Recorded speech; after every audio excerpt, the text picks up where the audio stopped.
విషయాలు మేము ప్రస్తావన తీసుకురాలేదు. అసలు ఇక్కడ ఎందుకు వచ్చినాం, ఇక్కడ రావాల్సిన పరిస్థితి ఏంది, సో మేము ఇక్కడ ఎందుకు వచ్చినామనే విషయం అనేది మేము చెప్పడం కూడా మర్చిపోయినాం, క్షమించాలి అన్న. నేను దీక్ష చేసిన తర్వాత డిఎస్సి పోస్ట్ పోన్ అని చెప్పేసి మేము అడిగినామన్న, వాళ్ళు చేయలేదు. దానికోసం మేము ఢిల్లీ కూడా ధర్నా చేయడం కూడా జరిగింది. గ్రూప్ 2 పోస్టులు పెంచి పోస్ట్ పోన్ చేయమని చెప్పేసి అన్నాం. పోస్టులు పెంచలే, అప్పటికే 3-4 సార్లు గ్రూప్ 2ని పోస్ట్ పోన్ చేసినారు.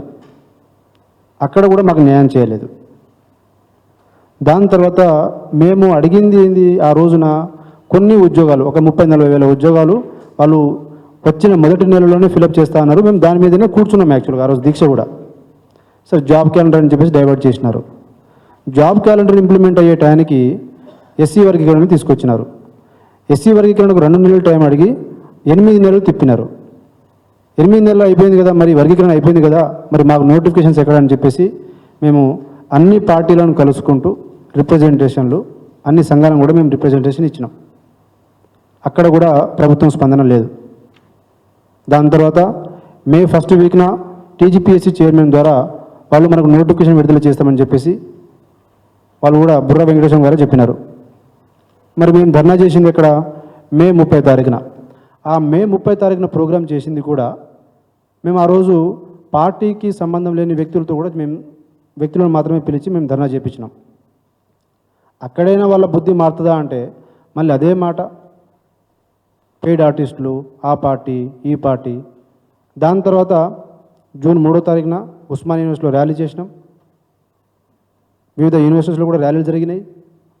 దాని తర్వాత జూన్ 9న మేము ధర్నా చేస్తే గ్రూప్ 1 ఇష్యూ మీద నేను ధర్నా చేస్తే నన్ను చెంచలగూడ జైల్లో 10 రోజులు పెట్టినారు.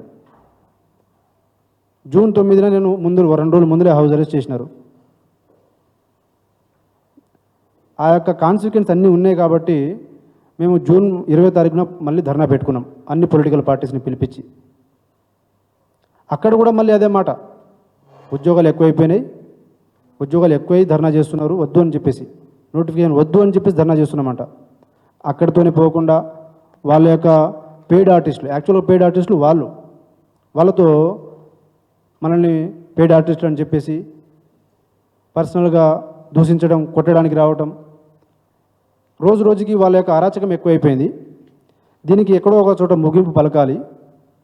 ఇక ఈ ప్రభుత్వం అనేది ఈ 2 లక్షల ఉద్యోగాలు కాదు కదా, ఒక 12,000 ఉద్యోగాలు ఇచ్చేసి చేతులు దులుపుకుంది. ఆ 12,000 ఉద్యోగాలు కూడా గత ప్రభుత్వంలో వచ్చినటువంటి నోటిఫికేషన్స్ అవి. ఈ ప్రభుత్వం వచ్చి చేసింది ఏమీ లేదు. వీళ్ళు మనల్ని మోసం చేసినారనే విషయం మాకు అర్థమైపోయింది. ఈ ప్రభుత్వం యొక్క చేతకానితనం కూడా మాకు అర్థమైపోయింది.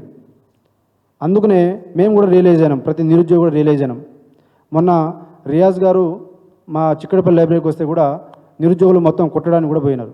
కొట్టే పరిస్థితికి వచ్చింది, కొట్టలేదు అంటే ఆ స్థాయిలో ఉన్నది. ప్రతిసారి ఉద్యోగాలు ఇచ్చేసినాం అని చెప్పేసి మమ్మల్ని రెచ్చగొడుతున్నాడు.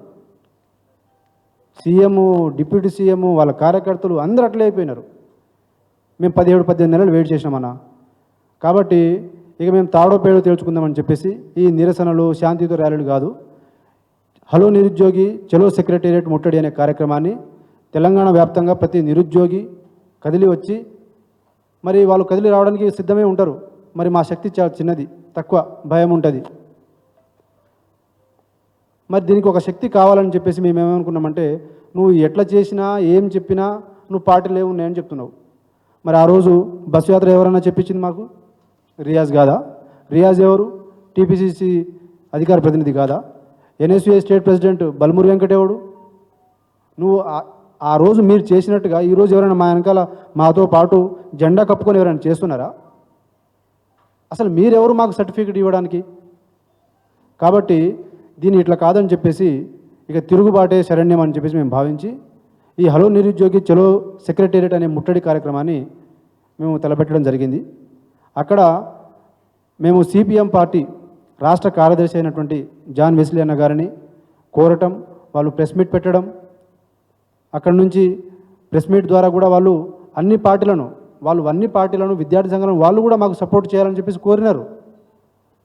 కోరిన తర్వాతనే మేము ఇక్కడ బీఆర్ఎస్ పార్టీ ముఖ్య నాయకులుగా ఉన్నటువంటి మిమ్మల్ని మేము అప్రోచ్ అవ్వటం, రిక్వెస్ట్ చేయటం, యాక్చువల్గా ఒక పోస్టర్ రిలీజ్ అంటే చేపించుకొని పోవచ్చు. కానీ కాదన్నా, మాకు మాట్లాడాలి, మాకు అండగా నిలబడాలి, పిల్లలకు భరోసా నిలబడాలి. ఈ నిరుద్యోగ యువత చాలా నిరాశ నిస్పృహలు, ఇప్పటికీ 2 చనిపోయినారన్న, పిల్లలు చనిపోయినారు. నువ్వు నోటిఫికేషన్ ఇస్తే ఇవ్వు, లేదంటే ఇవ్వకు. కానీ నువ్వు ఇస్తా అని చెప్పేసి 18 నెలలు ఆపి మళ్ళీ అబద్ధం ఆడి నువ్వు లాస్ట్కి మళ్ళీ ఇచ్చేసినా అని చెప్పేసి నువ్వు చెప్తే ఈ యువత ఎక్కడ పోవాలి? వీళ్ళందరూ ఎక్కడ పోవాలి? కాబట్టి మేము ఒకటే ఒక కార్యక్రమం మేము ఫిక్స్ అయిపోయినామన్నా, మేము ప్రకటించుకున్నాం. ఆల్రెడీ ఒక పార్టీ మాకు మద్దతు ఇచ్చింది. మీరు కూడా మాకు మద్దతు ఇవ్వాలని, మీరు మాతో పాటు బీఆర్ఎస్వి విద్యార్థి విభాగం కావచ్చు, యోజన విభాగం కావచ్చు, బీఆర్ఎస్ పార్టీ మొత్తం అవుట్ రైడ్గా మా యొక్క ముట్టడి కార్యక్రమంలో మేము చేసే యొక్క ఉద్యమంలో మాతో పాటు వెన్నుదన్నుగా ఉండాలని చెప్పేసి బాజాప్తగా అడుగుతున్నాం. ఎవరికి భయపడి కాదు, ఎవరికి చెంచగిరి చేయడానికి కాదు. మేము వాళ్ళలాగా పెయిడ్ ఆర్టిస్ట్ లాగా వాడు నీ పార్టీ ఉన్నది, ఈ పార్టీ ఉన్నది చెప్తే నీ దగ్గర ఏ సర్టిఫికేట్, బి సర్టిఫికేట్ తీసుకోవడానికి మేమైతే సిద్ధంగా లేమన్నా. మేము చేతులు జోడించి అన్ని పొలిటికల్ పార్టీస్ని కలుస్తున్నాం.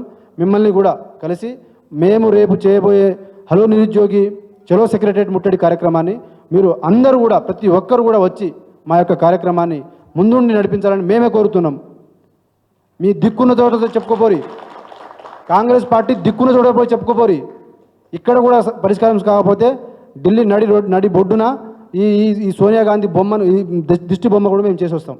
ప్రియాంక గాంధీ కావచ్చు, రాహుల్ గాంధీ కావచ్చు, వీళ్ళని మాత్రం మేము విడిచిపెట్టొద్దని మేము ఈ ఒక్క ప్రోగ్రామే కాదన్నా, ఇక మీదట మేము ఇక ప్రతిసారి మేము చెప్పాము, ప్రతి ప్రోగ్రాంలో, ప్రతి నిరసన కార్యక్రమంలో మీరు మాకు అండగా నిలబడాలనేది మా యొక్క రిక్వెస్ట్ అన్న.